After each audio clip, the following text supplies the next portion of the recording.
Hey, it's time. I'm back. We're back with John and Steve, and before I turn it on, I want to talk to you for just a second. In the previous video, he was talking about with the night vision and the bulletproof vest and all. Some people don't have the money nor the wherewithal, okay, to do these things. And as I put these videos out and these interviews out, I want you to take courage and know that even though you don't have the money or wherewithal, there are people around you that do. But don't sell people out. You know, don't turn on attack mode on the very people that will help protect you when it comes down. You know, look up at them as a big brother instead of attacking them and trying to belittle them to make yourself feel better. Because we're about protecting you too. We're about fighting for you too. And I just thought I ought to put that out there. It just felt it in my heart that I know there's some that don't have adequate finances and have not had adequate finances and have had it hard all their life. Well, I mean, we're here for you.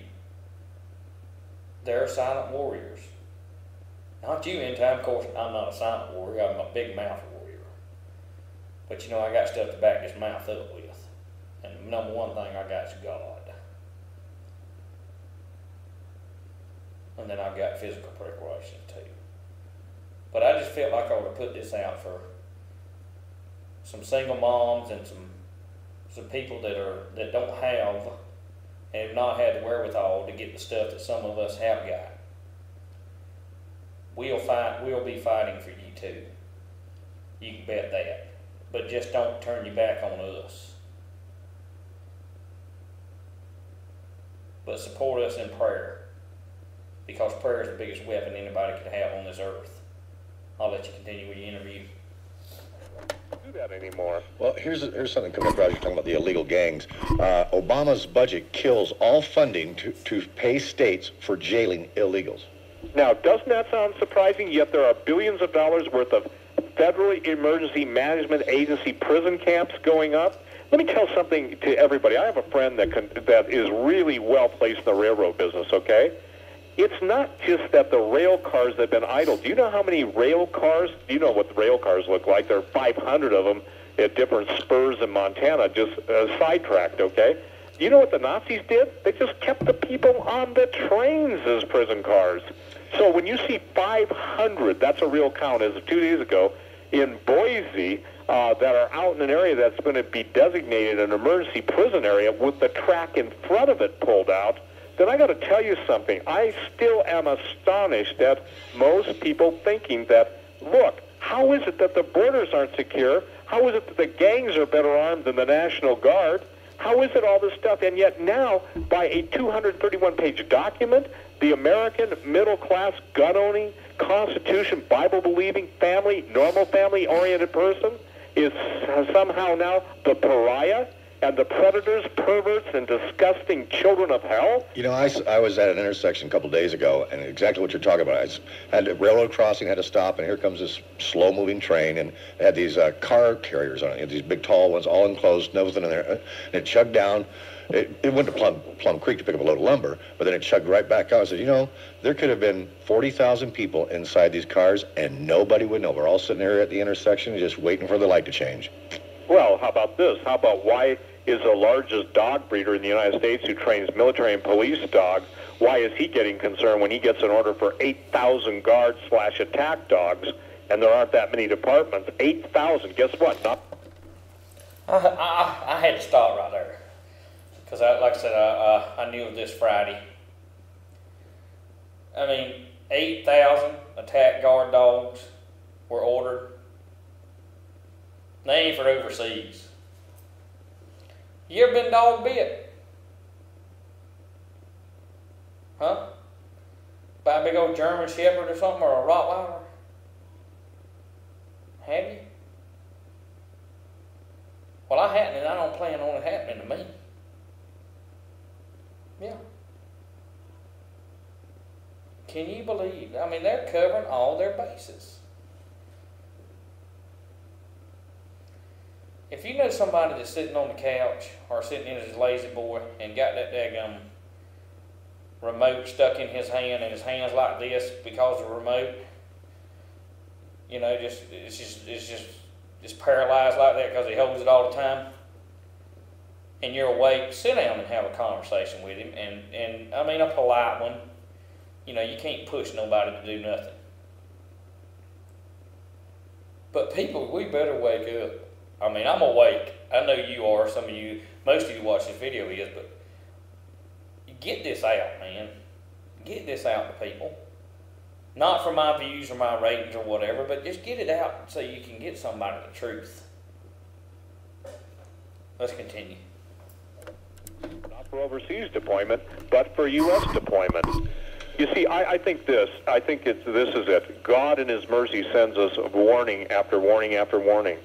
And if you look at the Old Testament and the New Testament, nobody who speaks a word of prophecy or warning at the time it speaks is usually received in the time it's spoken. The only exception was Nineveh that I find, and Nineveh certainly weren't Baptists on a Southern Baptist convention, okay? But somebody there with authority had the knowledge to know that God means what He says and says what He means. How about this? God bless America. My answer is why. Hey, the nation that butchers baby. Me too.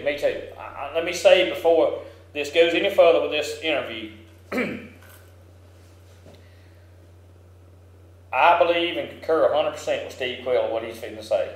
Why should we say God bless America? I don't say that. I don't pray that.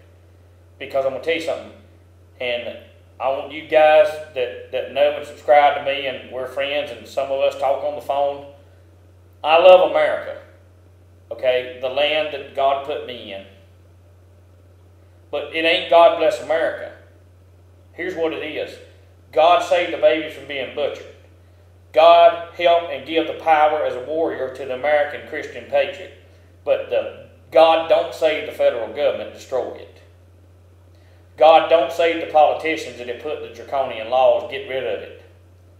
How can God bless America when the butchering of babies and the destroying of babies and the homosexual lifestyles are promoted? And I mean, it's just, and the list goes on and on. I use those two because they're some of the greatest passions about me. I just cannot stand to see an innocent baby butchered, like I said. And like I said, any doctor out there that's butchering babies and dragging them out and sucking their brains out and throwing them in the laundry room, bring your happy ASS to my house and come do it to me. Okay? Come do it to me. Come do it to Kill a Commie. Come do it to the General. Come do it to Scuba. Come do it to some of these guys that subscribe. Sheepdog 1. Come do it to him. You won't do that because you are a chicken crap piece of garbage that preys on the innocent and you belong to Satan. You won't come after a real man. You butchering doctor. You won't do it. No. You've got to make your money by preying on something that's about this big, that all it wants is a chance to live, and you make your money, and the politicians make their money and get kickbacks on it. But, you know, like I said,